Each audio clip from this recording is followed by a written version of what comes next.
National Weather Service in Wilmington has issued a severe thunderstorm warning for eastern Shelby County, western Logan County, southern Alvarez County until 3:30 p.m. At 3:01 p.m., radar indicated a severe thunderstorm located near New Knoxville, moving southeast at 35 miles an hour. Storm hazards include winds to 60 miles an hour, quarter-size hail. Locations impacted include Bakken. In addition, Kettlersville, McCartyville, Freiburg, Anna, Saunders, Montra, Jackson Center, and Port Jefferson are near the path of this severe thunderstorm.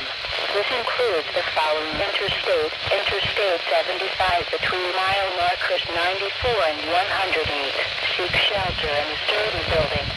Stay away from windows and doors until the storm has passed. To report severe weather, go to our website at weather.gov/ILM and submit your report via social media when you can do so safely. No